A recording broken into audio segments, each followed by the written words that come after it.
So we will be reading starting, it's chapter 19, section 4, part A, and we will be starting at paragraph 10, the attraction of guilt.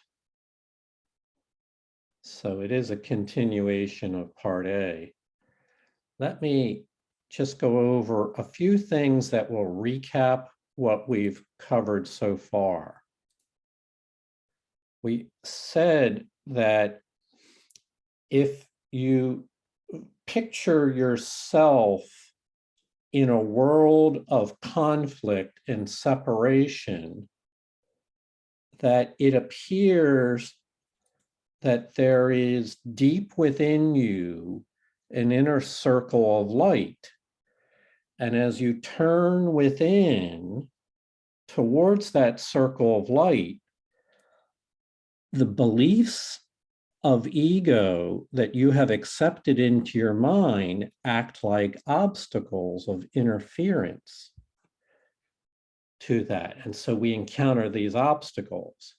So if we turn the picture and look at it from a side view, it's the world of conflict out there, these obstacles, and then there's this inner circle of light. And we can call this circle of light the circle of peace. It's where you find the Holy Spirit. You can think of it as the kingdom of heaven, the divine light within you, all kinds of words to describe. This is where you want to be. This is where you want to be. And for the purpose of understanding this material, it's important that you consider the following. While we are accustomed to thinking of ourselves perhaps as being separate and living in a world of chaos and conflict, for the purposes of these materials, it'd be better for you to think of your true self as centered in a circle of peace where the Holy Spirit is. It's a concept, there is no separation. You are not outside or apart from the Holy Spirit, but you are in the circle of peace where the Holy Spirit is found. And then we will trace peace as it seeks to extend outward into everything and encounters obstacle 1, obstacle 2, obstacle 3, and obstacle 4. So we've said this before. And that looks, so the ones that we've covered so far is the first circle of peace. It's your inner little garden where holy relationships and holy instincts occur. And the first obstacle is the desire to get rid of peace. It's a preference for guilt and attack instead of peace. So Vienne yesterday suggested that this switch from the outer circle to the inner circle can be thought of as if we were looking through a handheld telescope through the wrong end. And that causes everything on the other end to appear far away. Now we're switching our perspective to the near side where we can now see clearly. And peace does not seem so far away. Peace is right where we are right now. So that's a perspective change, and that will occur throughout the materials we'll be reading today and over the next few weeks. In terms of statements, oh, we didn't do the transition. Okay.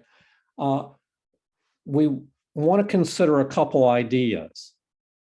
First, we said obstacle number 1, the desire to get rid of peace and look for guilt instead. That is the obstacle. Wherever the attraction of guilt holds sway, your mind chooses guilt over peace. This is not a sin. This is a mistake and can be corrected.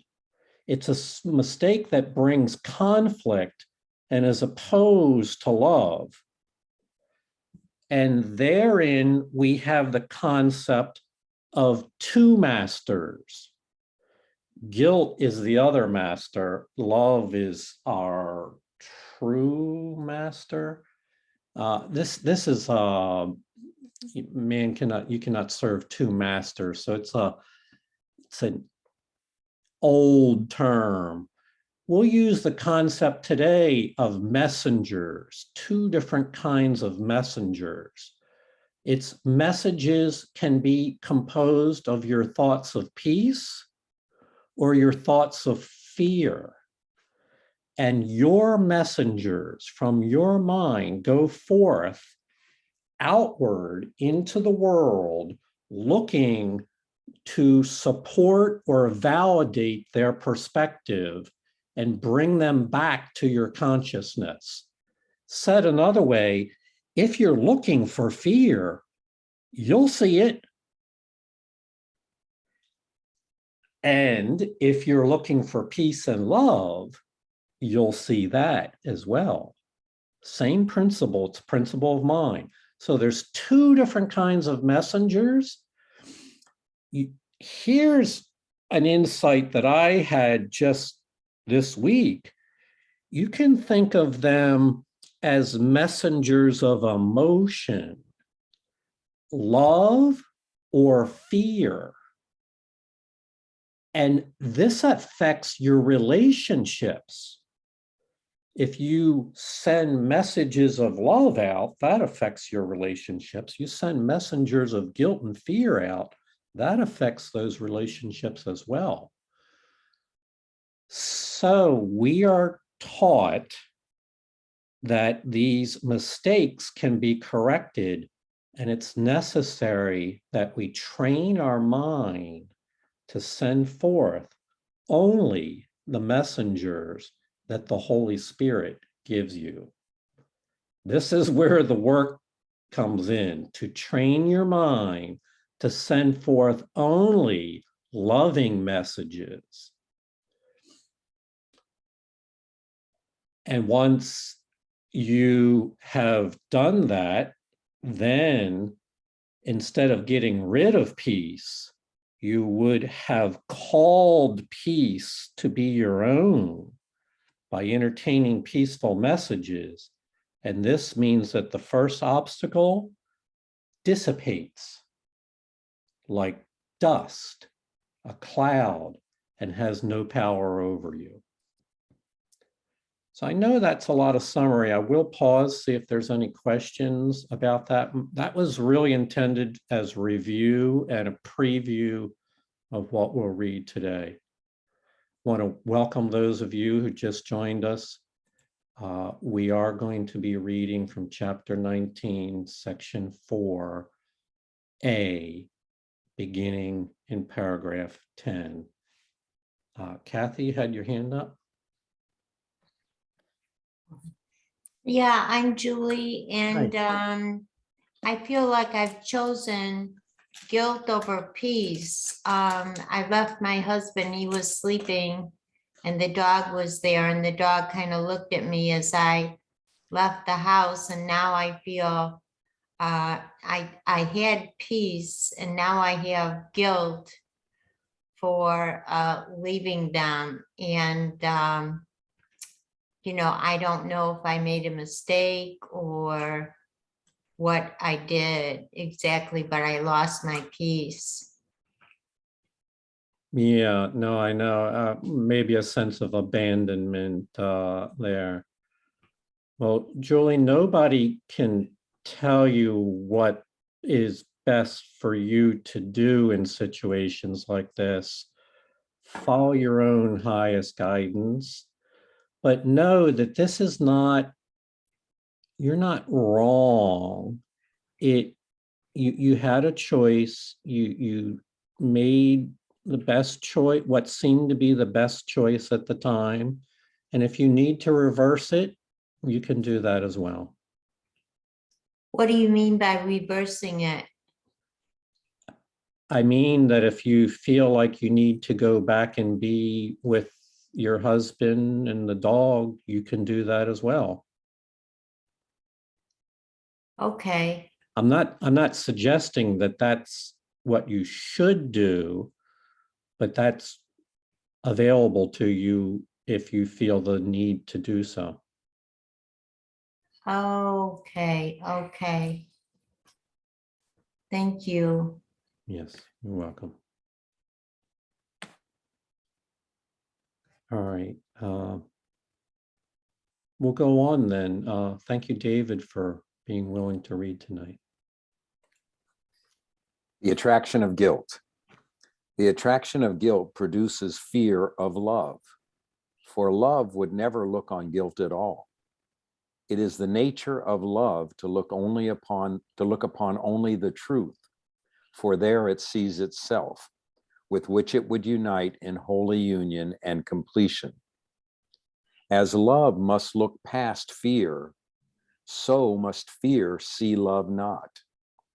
For love contains the end of guilt, as surely as fear depends on it. Love is attracted only to love. Overlooking guilt completely, it sees no fear. Being wholly without attack, it could not be afraid. Fear is attracted to what love sees not, and each believes that what the other looks upon does not exist. Fear looks on guilt with just the same devotion that love looks on itself. And each has messengers which it sends forth and which return to it with messages written in the language in which their going forth was asked.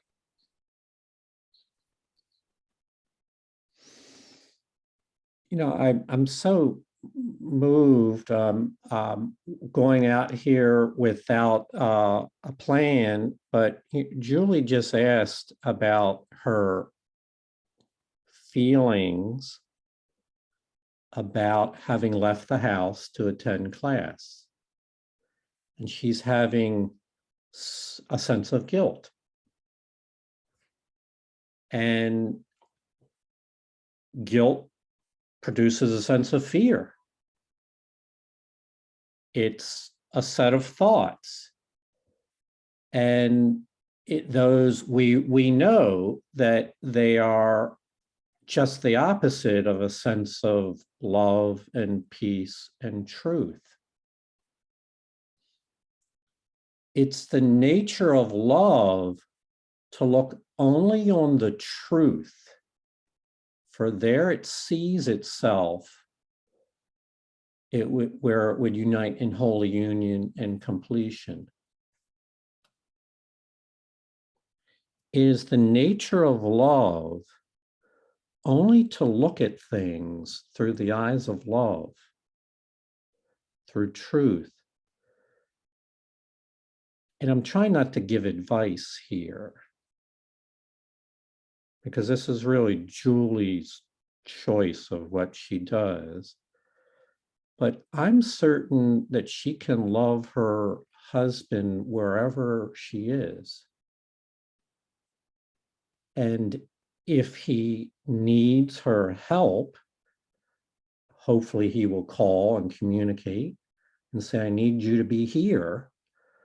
But being in another town or another place does not interfere with love. And love is sure of this. It looks only upon the truth. It looks past fear. Doesn't say there's no fear there. Love looks past fear. So, and doesn't see the fear. Love contains the end of guilt as surely as fear depends on guilt. Overlooking guilt completely, it sees no fear.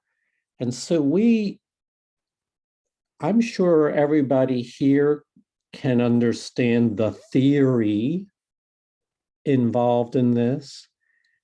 And we also know that this takes practice, that's easy to say the words, but when you're in the midst of a moment that concern people you care very much about and it's complicated, we don't know what to do, we know how easy it is to get confused about which message to send forth.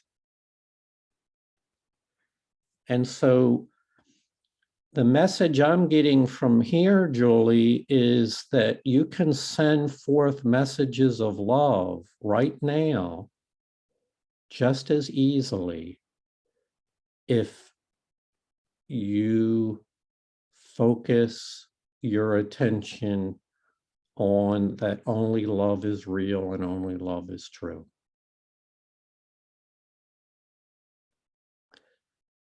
So I want to pause and see if anybody from the family would like to share.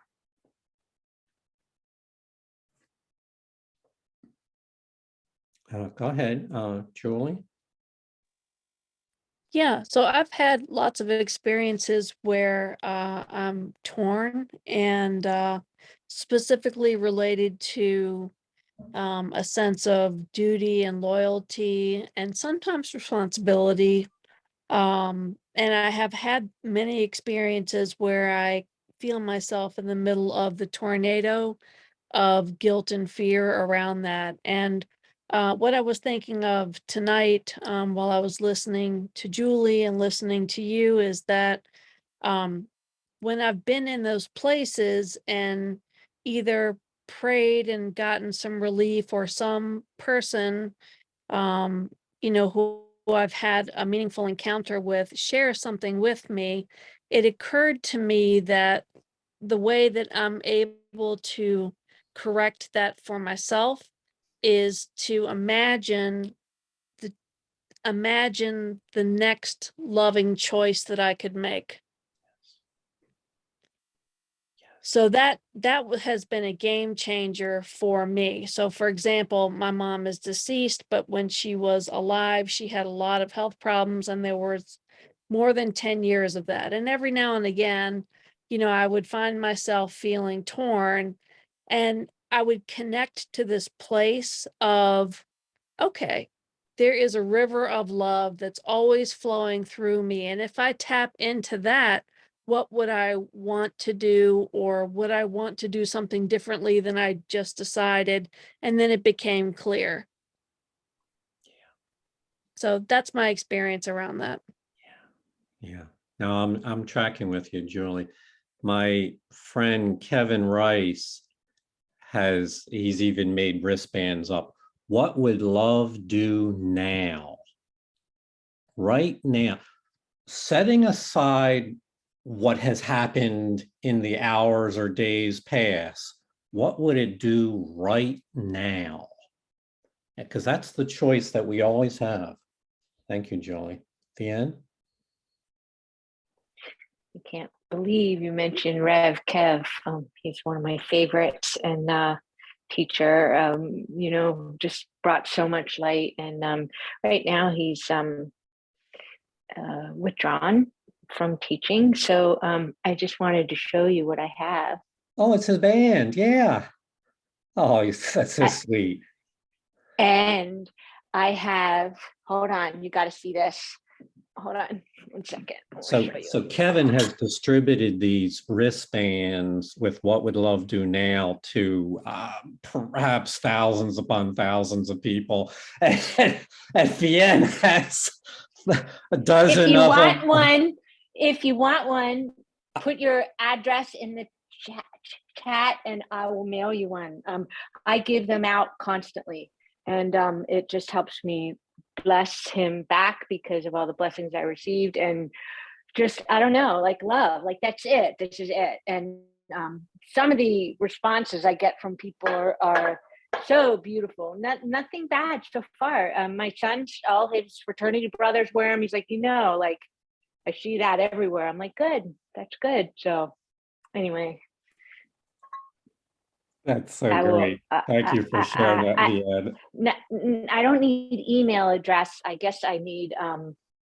Well, I guess I could write you. If you send me your email address, Yeah. I'll And write then- you and get your right. mailing address. Yeah, yeah, yeah. That's Okay. very generous of you, Leanne. Thank you. My pleasure. All right. Thank you, family, for being who you are and for your presence, for you sending messages of love. David?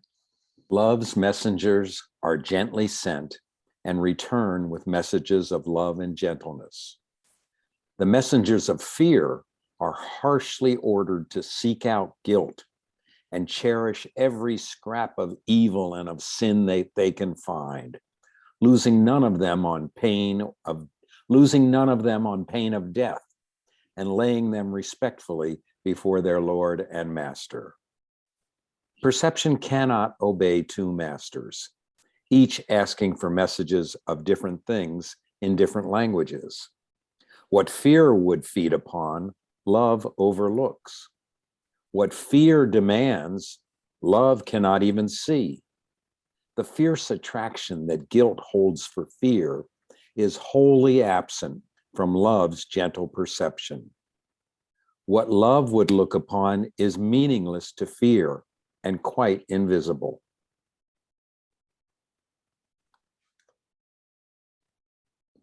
What we know from what's said here is the eyes of fear and the eyes of love are completely different. That fear focuses on certain things that love pays no attention to. It's radically different. And part of the objective here, the learning objective, is that you become more sensitive to the messengers of love, the eyes of love, and how that shows up in your daily life.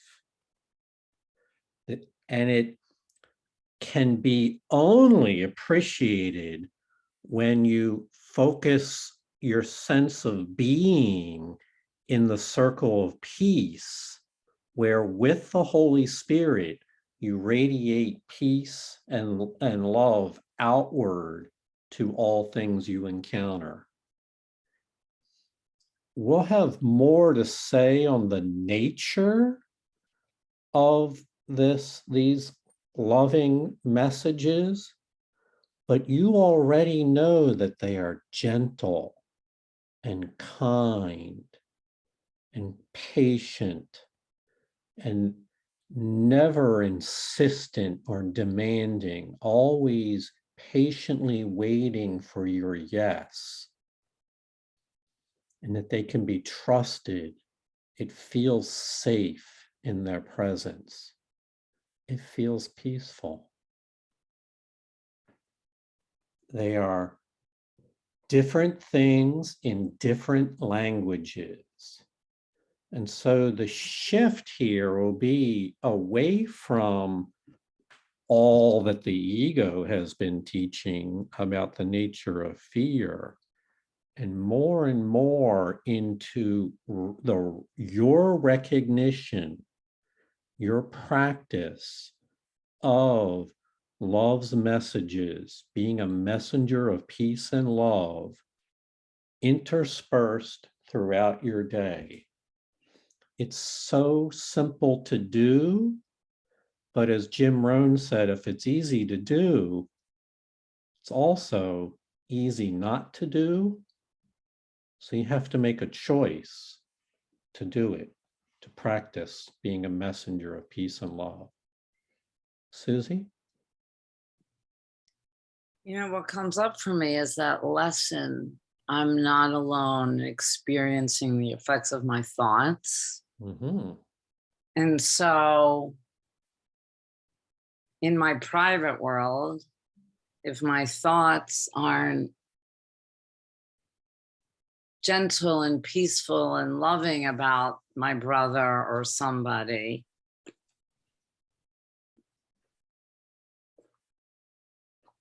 I'm not alone experience, that person, because I've experienced this too, I can almost feel what they're thinking, or,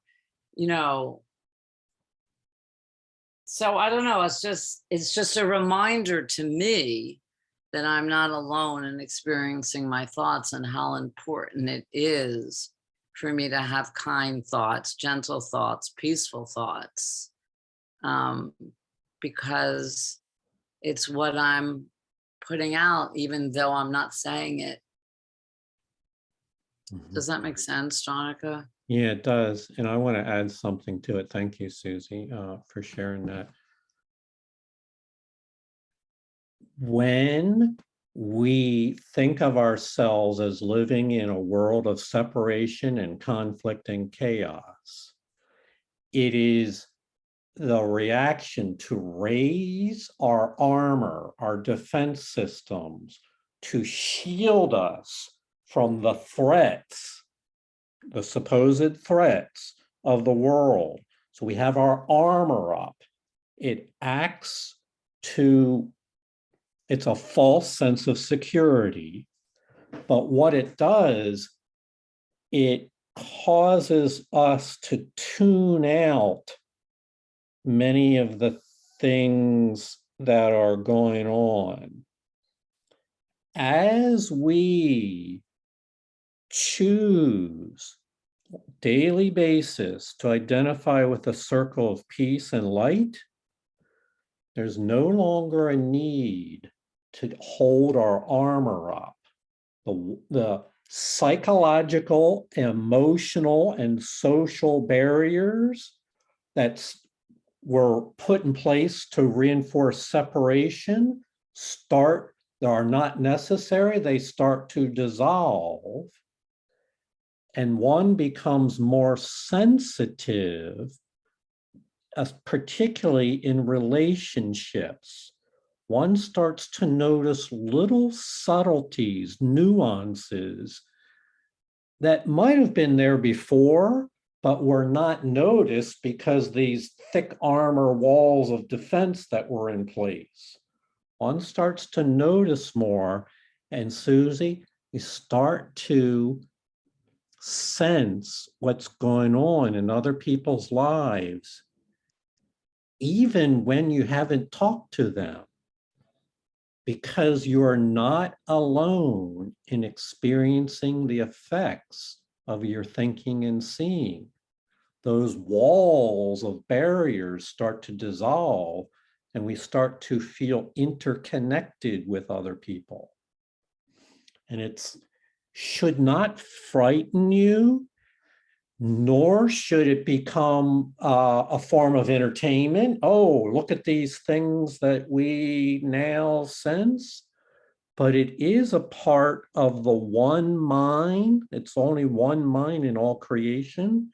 And it's a recognition that we share the one mind and that we are not alone. All of that happens naturally as the defensive walls are no longer needed and are discarded. In my defenselessness, my safety lies.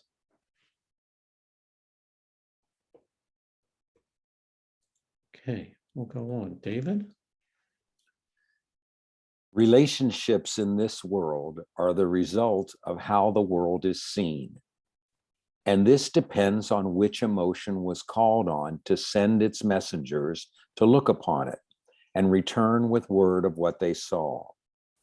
Fear's messengers are trained through terror, and they tremble when their master calls on them to serve him. For fear is merciless even to its friends. Its messengers steal guiltily away in hungry search of guilt, for they are kept cold and starving and made very vicious by their master, who allows them to feast only upon what they return to him.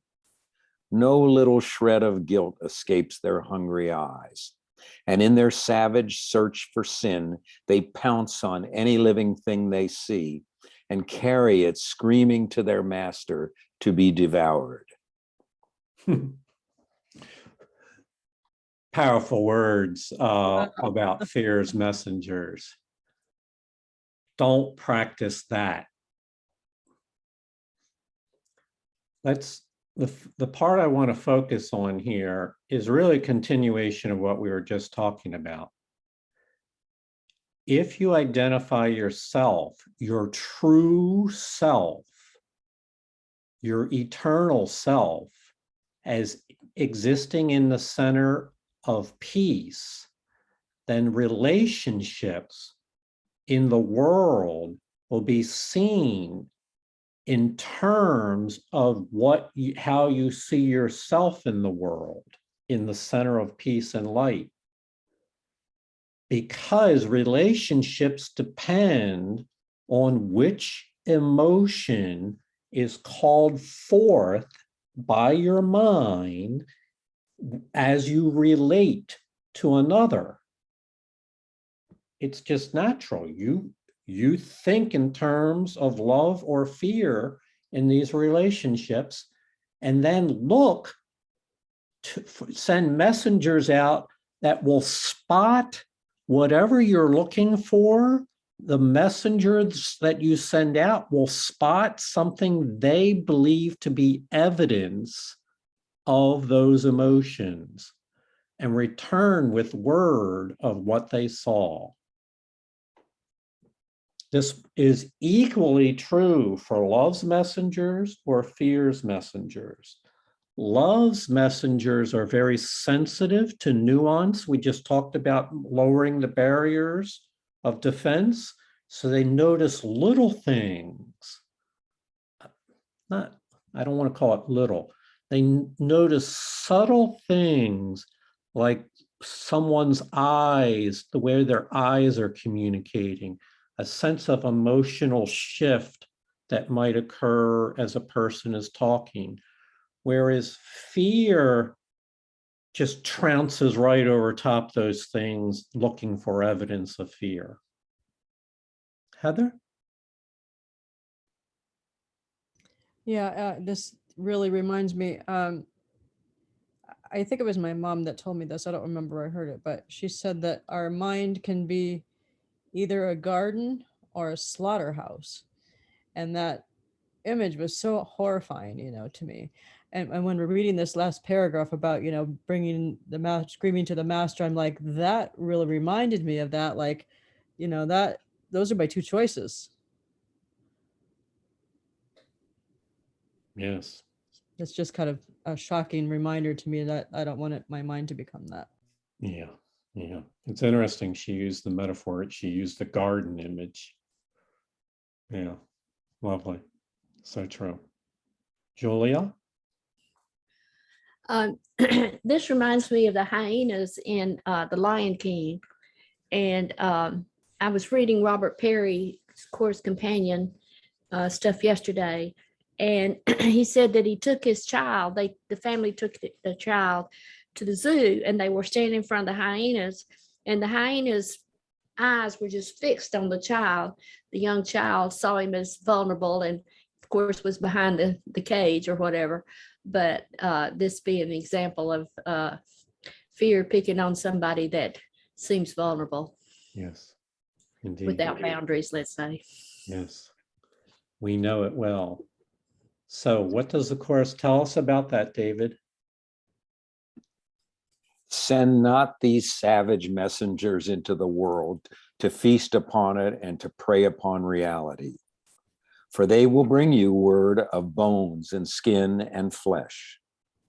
They have been taught to seek for the corruptible and to return with gorges filled with things decayed and rotted. To them, such things are beautiful because they seem to allay their savage pangs of hunger. For they are frantic with the pain of fear and would avert the punishment of him who sends them forth by offering him what they hold dear.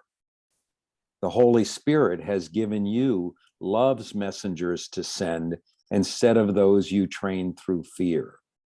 They are as eager to return to you what they hold dear as are the others. If you send them forth, they will see only the blameless and the beautiful, the gentle and the kind. They will be as careful to let no little act of charity, no tiny expression of forgiveness, no little breath of love escape their notice. And they will return with all the happy things they found to share them lovingly with you. Be not afraid of them.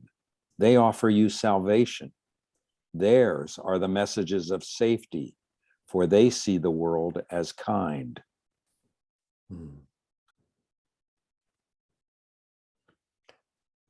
What I'm moved by right in the moment is that there are these two types of messengers. The fear's messengers are those you trained through fear. So the first phase of the Course of Miracles is to take responsibility that fear has been emanating from my mind. I'll speak first person here.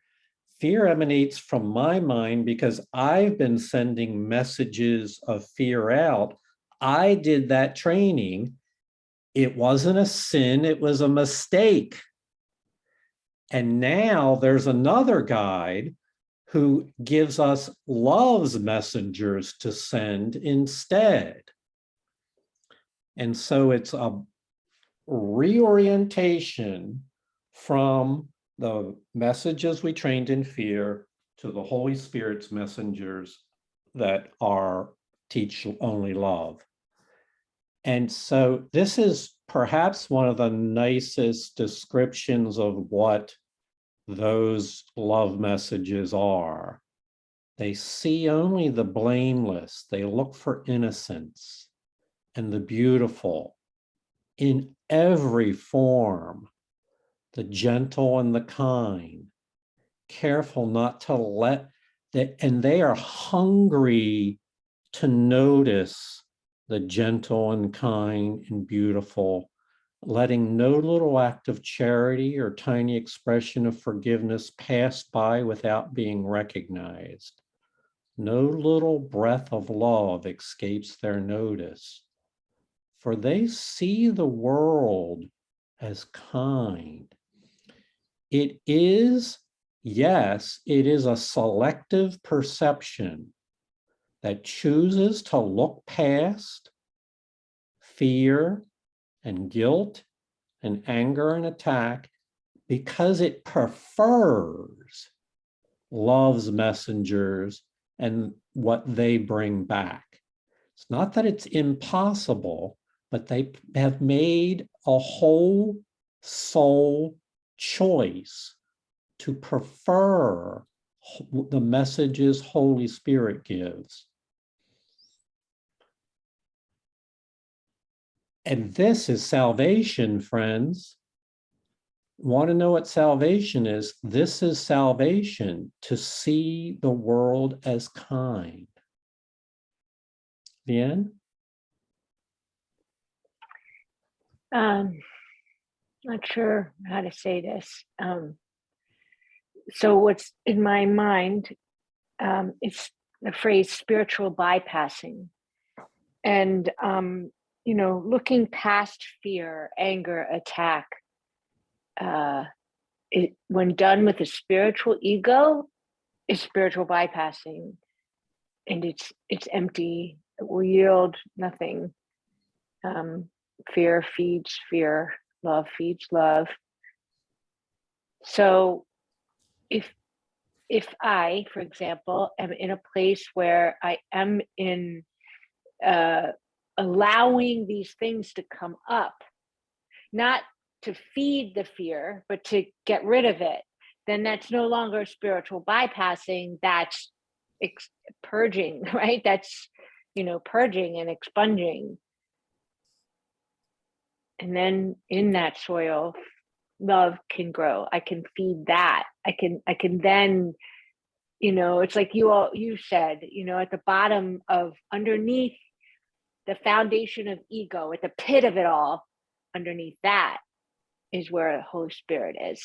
That's like, you keep digging. It's that, you know, that, have you ever seen that comic where you see the guy pickaxing, and it's like, it's this way, and he's a little man, and he's like digging the hole, like going this way, or I don't know if what looks better to you all, which direction, because my camera's backwards, but and then he gives up and he turns around and goes back, and right on the other side, if he did one more hack, he would have gotten to the pot of gold, but he gave up. And so never give up, right? All I'm saying is that sometimes, like right now, just to really get real for a moment, I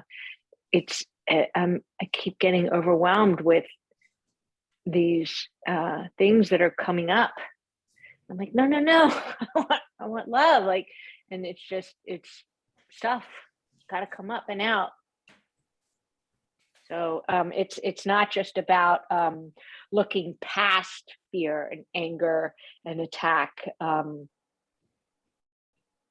yet it is, because if you think of that little man, if he could keep digging, keep going, go through.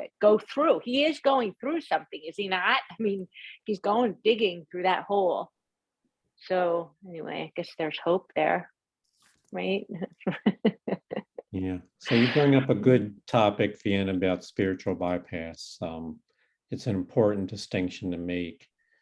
I think I'll hold my comments off on that until towards the end. Jane?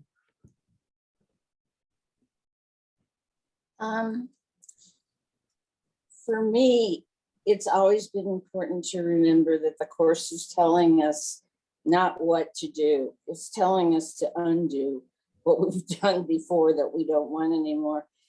But in Julie's case, I have great gratitude for her in sharing what has come up with her of feeling guilty or feeling fear or what, all the ego's negative emotions, because she left her husband at home.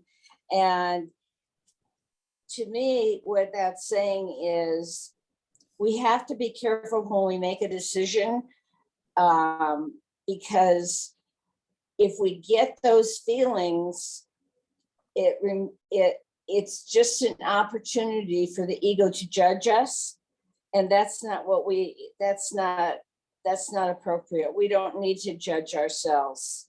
So if you can do what you're doing by being here, and you're really not away from your husband anyway, we're all one. But in looking at those feelings without judgment and taking those feelings to the Holy Spirit, so the Holy Spirit can shine his light on them. And when you do that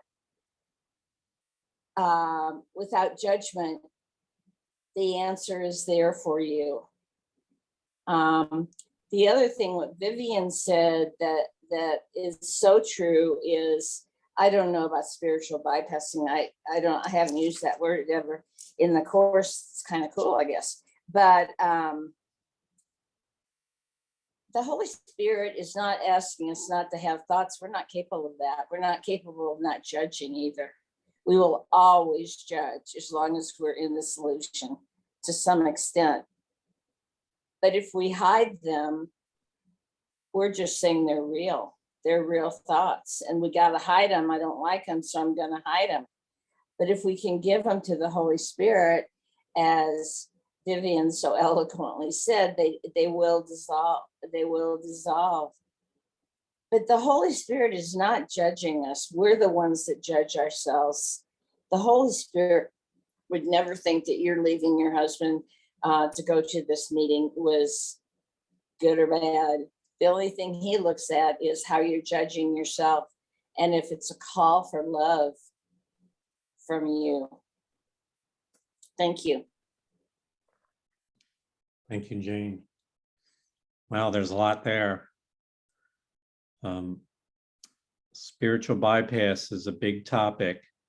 I don't want to even attempt a 60-second comment on it, because it's too many layers to it, but it certainly does cause confusion amongst miracle students, and I hope we'll have some time at the end to discuss it more at length. Susie? I just want to say something really quickly what James had just said. I mean, we say it all the time. I just think like if we could sum up the course easily, it's just our willingness to give everything to the Holy Spirit for help, whether it be correction or anything, just ask the Holy Spirit for help. So just wanted to say that because it's so important for me, for all of us. Yeah, true. Okay, so we're going to go on. We were just, last things David read is in terms of the messengers of love. Be not afraid of them. They offer your salvation, for their messages of safety that see the world as kind. David? If you send forth only the messengers the Holy Spirit gives you, wanting no messages but theirs, you will see fear no more. The world will be transformed before your sight, cleansed of all guilt and softly brushed with beauty. The world contains no fear that you laid not upon it, and none you cannot ask love's messengers to remove from it and see it still. The Holy Spirit has given you his messengers to send to your brother and return to you with what love sees. They have been given to replace the hungry dogs of fear you sent instead, and they go forth to signify the end of fear.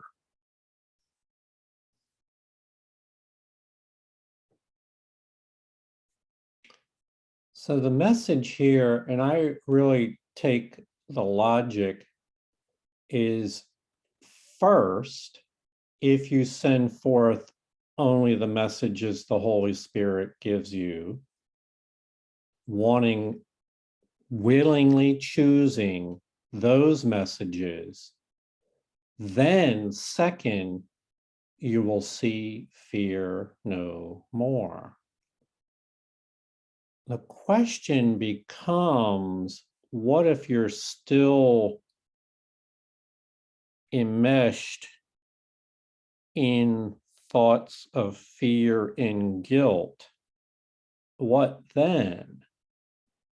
And the Course is very clear. Susie just restated it. It's the willingness. Every thought that emanates from messengers of fear, it's a willingness to have the light of the Holy Spirit shine on that thought, to bring them together, not to keep the fearful thoughts apart from the mind of the Holy Spirit. She wants you to bring her your fearful thoughts. And this is where the Course will emphasize again and again, when a fearful thought comes up, quickly, immediately turn to the Holy Spirit and say, I produced that thought, but I'm entirely willing to give it over to you for healing. And Vienne, I would submit that is not spiritual bypass. I produced that thought. That thought of fear just came from me, but I'm not going to guilt myself for it. I'm going to change my mind and reorient to the Holy Spirit and give it to her. So there is a sequence here. And the first phase is to consistently forgive and practice that so that it becomes our new default mode, that when those thoughts come up, we match it with an offering to the Holy Spirit. And over time, the attractive, what they call the attraction to guilt, the attractiveness of those fearful thoughts diminishes. It just no longer becomes acceptable, or that it's no longer the default mode to be having so many of them, and they become more and more infrequent. And that's when you're ready to make the shift into the center of peace. David, you had a comment. Yeah, this beginning here just speaks so much to what Susie said before, and it just jumped out at me, is about if I send forth only the messengers the Holy Spirit gives me, then the world will be transformed before my sight. Yes. And we talk about in the book about learning to see differently, having a holy vision, seeing how can I see this differently, and how I can, as she said, turn everything over to the Holy Spirit. Now, unfortunately, I have a very bad memory, apparently, because I forget to do that all the time. And I listen to other messages apparently in my brain, but it's great to remember that that's all I have to do and be willing to do that. The willingness is the key to faith, and to escape faithlessness and have the world transformed. Mm-hmm. Well, one, I want to thank you, David, for acknowledging that you forget, because it makes me feel better, having forgotten a million times. Many times I have tried different ways, like having my phone alarm go off every 10 minutes to help me to remember, which really becomes annoying after about 6 hours of the phone going off every 10 minutes. That didn't work.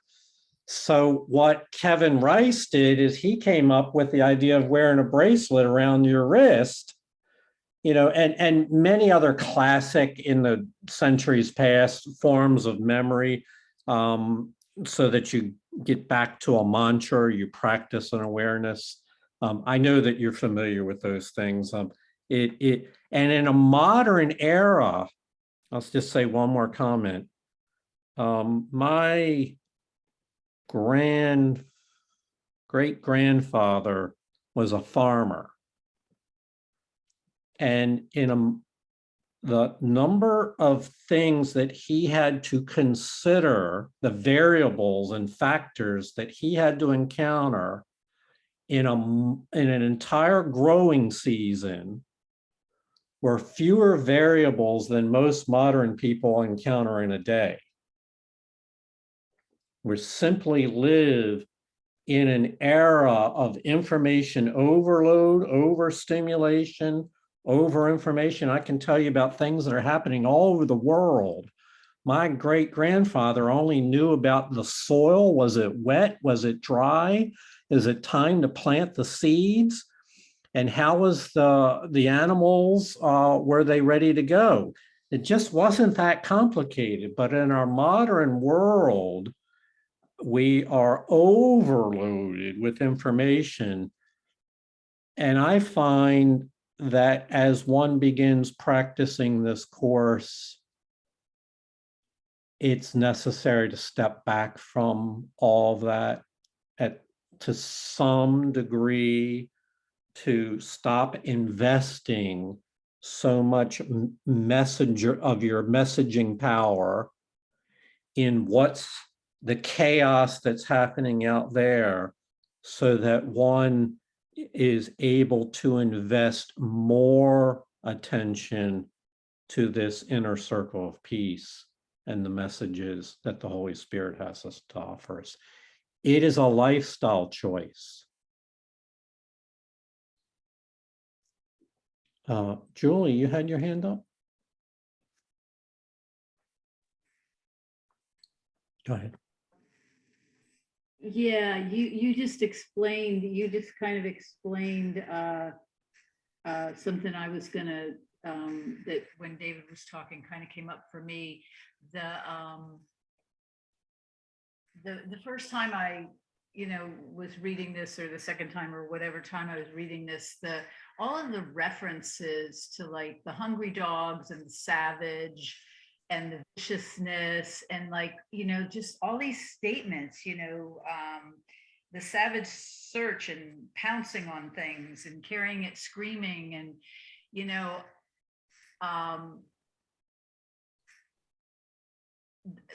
the facilitators that I've always had have always been, pointing that out as the, description of the ego and things like that.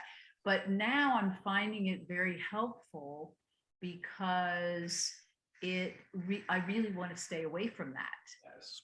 And, you were saying more, kind of practical ways like setting alarms and things like that. But just the idea that I don't want any of those words, the screaming, the vicious, the dogs, all of that stuff, and you described it better than I'm doing, but I don't want that in my life. Like I want the gentle messengers, and I want, and after a while of the practice, it doesn't have to be vicious screaming or a hungry dog. It just has to be slightly off of the kilter of peace. And you get the ripple. And so it really, it's such a good way the Course, trains us. Yeah. That, you kind of start with these images that you really want to stay away from. And then soon, by choosing the gentle messengers and choosing the messengers of love, like those other things don't even have to be that much of a contrast. You don't even like the little contrast of the little things that fear will bring up. I always want to go or try to go with the more gentle messengers. So anyway, I thought I'd share that. So true. I'm so glad you did, Julie. Thank you. Yes, the sensitivity, the little ripples become more and more important, that we stay away from the big waves. Susie? I just wanted to mention what you said.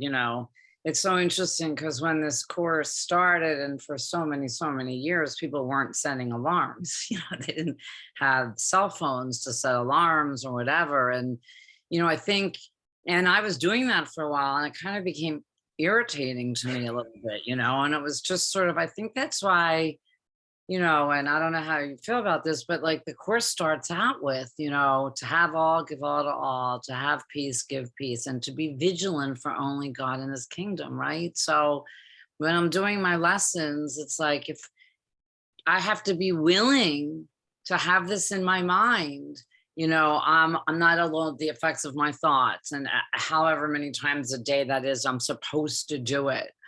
It's like, if I go in the gym and I work out, I have to repeat my exercises. I have to repeat the workbook lessons. That's what it tells me to do. Mm-hmm. So I have, and that's again goes back to my willingness, right? Am I willing to really do those workbook lessons as they are told to do them, right? And not just read them in the morning, because isn't that what it says in the Course? I'm going to get the effects of how much I put into it. Yeah. So, again, willingness, I guess, vigilance. Yeah. Thanks. Thank you, Susie. Thank you all for your sharing. We have a few more paragraphs. David? Love, too, would set a feast before you on a table covered with a spotless cloth, set in a quiet garden where no sound but singing and a softly joyous whispering is ever heard. This is a feast that honors your holy relationship and at which everyone is welcomed as an honored guest. And in a holy instant, grace is said by everyone together as they join in gentleness before the table of communion. and I will join you there, as long ago I promised and promise still. For in your new relationship am I made welcome, and where I am made welcome, there I am. I am made welcome in the state of grace, which means you have at last forgiven me. Wow, there's so much here. I welcome your comments on what David just read. So the idea of love's messengers, the way that I relate to this is when you walk around with a song in your heart in a day where this really works for me, where I have a song, not the whole song, usually it's just a phrase. One of the ones I take from the workbook lesson is, or the one that I was singing today is, let there be peace on earth and let it begin with me. Just a little phrase. Now I happen to know a melody that goes along with that because I've sang it 100 times in Unity churches. And it's not the whole song, it's just that little phrase, but in those in-between moments, and I'm moving from one room to another to get an object and come back to the room I was in, I might sing that little phrase to myself. And it's a messenger. It's a thought of peace. It brings me comfort and helps me remember to stay in the connection with the Holy Spirit. No sound but singing, and a softly joyous whispering is ever heard. And I don't sing this out loud. I'm not a big vocalist. I just, whisper it to myself. Whatever form works for you, though. A lot of my neighbors walk down the sidewalks, they sing loud to themselves. That's fine too. I honor their singing. It's fine. And so it transforms what could be viewed from the ego's perspective as flat or meaningless, unimportant, into a sense of appreciation and honor and celebration. They call it a feast that honors your holy relationship. Everyone is welcomed as an honored guest. So that's the way I found I can easily access it. Perhaps for you, that manner, that format might help, or maybe there's another format, such as a line of poetry or reciting words, but a melody really clicks for me.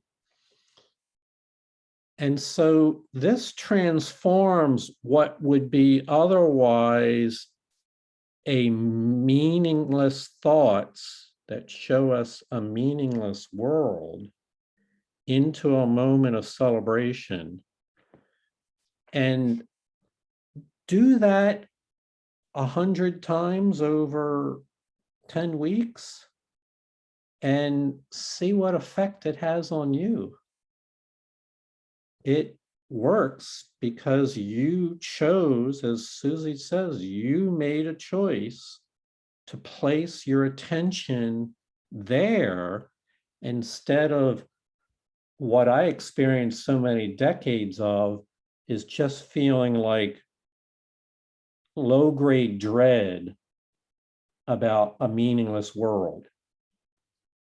The idea of there's nothing, what is there to celebrate? I guess the ego in me would have said, what is there to celebrate? And said there's nothing to celebrate. Now I say there's everything to celebrate. Heather? Yeah, I just was thinking about when you were talking about the singing, how the James Twyman Course in Miracles, that really helps me sometimes, especially if I'm in a pickle, because the line of the song will come into my mind because it's the song I remember. So he's been incredibly helpful for me to just, to go back, and you can just, on YouTube, you can just plug in one of the lessons and it's all to music, and it really can help. So I'm going to elaborate a little bit more on that because it really was helpful. James Twyman is a Course in Miracles student, and he's very musical, extraordinarily talent with many instruments and music. And he initiated a project where he took each and every workbook lesson and made a melody out of the title and a few of the other lines in there, made a short 60-second song. And he's good. I mean, this is good music, right? This is fun sounds. And he did it for all 365 workbook lessons, and they're catchy. So that you could pick them up really quick and then sing them to yourself. And he was generous in placing them out there on the internet. They're on YouTube and perhaps other sites as well. James Twyman, T-Y-M-A-N. No, Heather? Twyman. Twyman. Yeah. So that works for many people to have melodies. Try it. It can't hurt. Yeah. It's a nice adjunct. Yes. Yeah, it's a nice adjunct, exactly. All right, a few we're coming to the end of our reading tonight, but there's so much more. It just feels like there's so much richness here. But let's pay attention to this paragraph we just read, where now we've enjoined our attention into a sense of a feast that honors our holy relationship, and where everyone is welcomed as a guest. And Christ says, I will join you there. So now we're entering into a union at the inner circle where the Holy Spirit is at. David, this is where the altar to God is found, in the inner circle of peace. And so everything is there. Christ says, I'll join you there as I promised and promise still. And so this is my way of saying it is you are adopting the Christ mind as your own. It says, I'm made welcome in the state of grace. And which means that any barriers of unforgiveness that may have existed in your mind have been released. And now you're welcome. In this sense, Christ is a symbol, an image of a person who's of a holy man. And you're welcoming that into your inner being. And the end result is eventually you come to see yourself in the exact same light. So so a step along the way is you must welcome into your inner being this symbol of a holy man as a prerequisite eventually to embracing yourself as the holy man. When I use the word man, human, whatever, sorry if I got the pronouns wrong there, you know what I mean. It's you recognize the holiness of Christ, and then you come to see yourself in the same light. So, summary, the view from the outside, where peace seems to be far, far, far away through many layers. And the peace from the inside, where the Holy Spirit resides and is found and has messages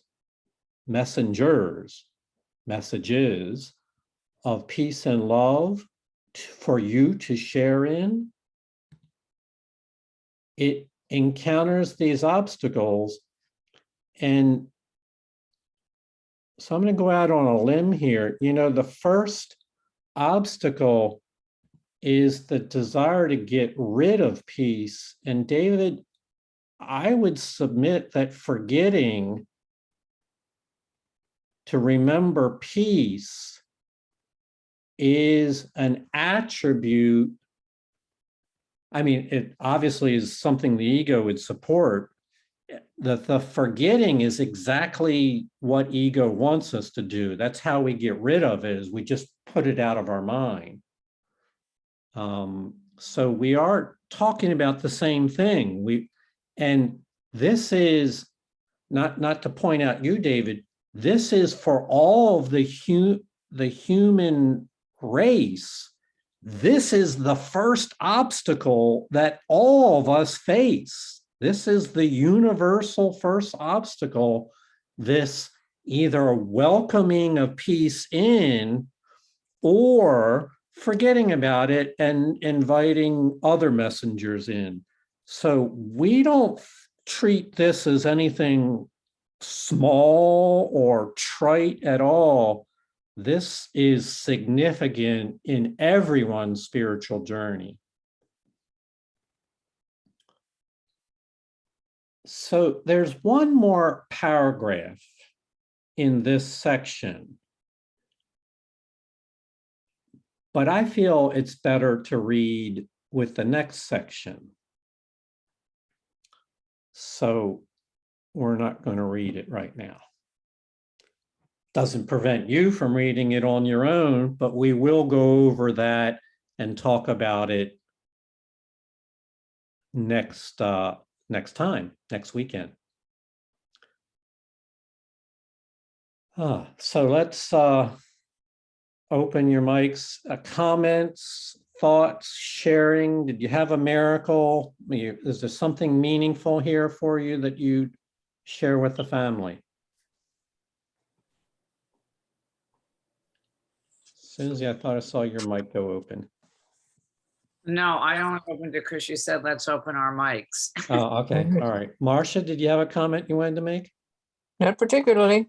Okay. Thank you. Julia, you had your hand up. Julia W.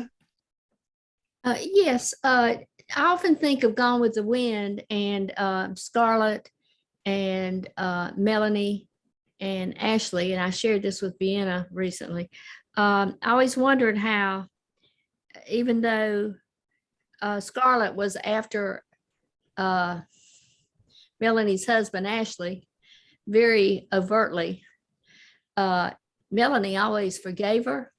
And if anyone said anything bad about Scarlett, about Scarlett, Melanie would take up for her. And I always thought, how in the world does she do that? And the Course in Miracles really teaches us how. Mm-hmm. Thank you. Yeah, these themes permeate the entire human experience and show up in movies and dramas and in many places. And the more you work with the Course in Miracles, the more you pick up and say, oh, I see that playing out right there in that movie or in my relationships, in my life. So yes, that's part of the recognition. You're learning, Julia, to generalize the principles and see them everywhere. Heather? Yeah, I just wanted to thank Susie because you've said it probably most nights in some way about the little willingness, and that's been really, really effective and helpful for me, because sometimes I get into the whole idea that, oh my God, this is too much work and I'm just not going to be able to do it. You know, I'm failing at it. And just the little willingness always comes back to me, that it doesn't take, that's all it takes. It's just the little willingness that I have. And I just wanted to thank you for keeping reminding us of that. Great. Thank you. Kathy and Julie? Yeah, I just want to thank everybody for sharing this evening. I had a struggle in the beginning of our lesson here, but I seem to have given my negative thoughts to the Holy Spirit. Now I do have peace and sending peace and love to my husband. And the Holy Spirit spoke to me and said, you know, to give your husband compassion when you see him.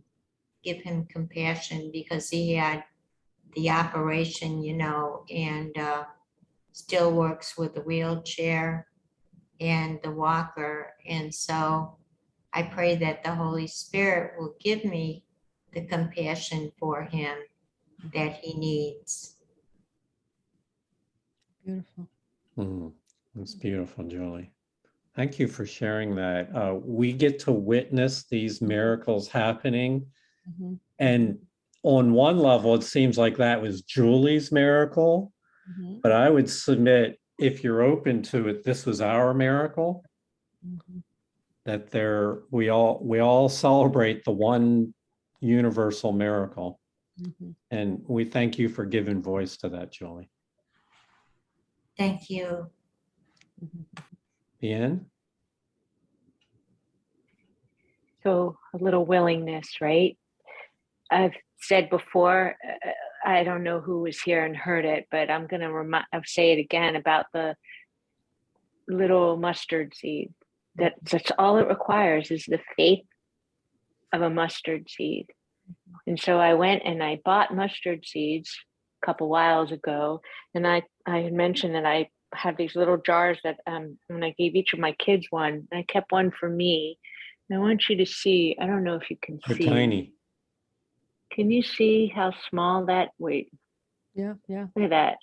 Look at that. It's so small. It's smaller than a grain of rice. Wow. Right? Can you Yeah. see it? Yeah. I hope you can. And that's all I need. That much. Little faith of a little mustard seed. That little willingness. And I know I have more than that. I know for sure I have more than that. So thank you for the reminder, sweet family. Thank you. Thank you. Yeah, we're reminded in the Course that our little faith combines with Holy Spirit's enormous faith, and that faith actually flows through us. This was something that I got confused about for years. I thought, if all this journey depends on my quota of faith, there's not enough. I need, you know, I'm going to need a lot more than that. And so it was a real relief to learn that the Holy Spirit has a whole truckload full of faith, and that we can access that by joining in with her. Yeah, thank you, Vian. Julia, did you have your hand up? I talked to Vian this week, and I had this idea of, and I took some tape and I wrote on the tape the lesson for the day, and I taped it around my arm. And I told Vian, you know, it'd be nice if somebody made the lessons in those bracelet type things that she has. And I think Vian ought to start a Course in Miracles merchandise mart and put some of these things out there. And I keep, you know, seeing a t-shirt with your inner child on it. And so I would really visit your store and shop with you. Nice. Nice. Thank you. And I want to buy one of those mustard seed jars. So put that on my order, on my list.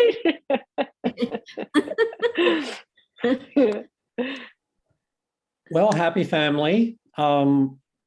We have work to do. We have our lessons. We have our assignment here. We have opportunities to be singing a song all day long to ourselves and to others and send out messages of love.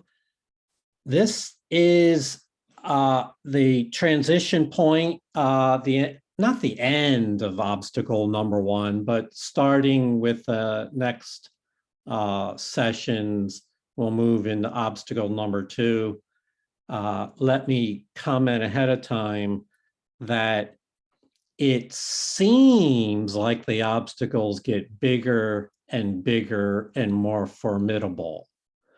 The appearance of, in the ego's religious paradigm, these obstacles get huge as we move along.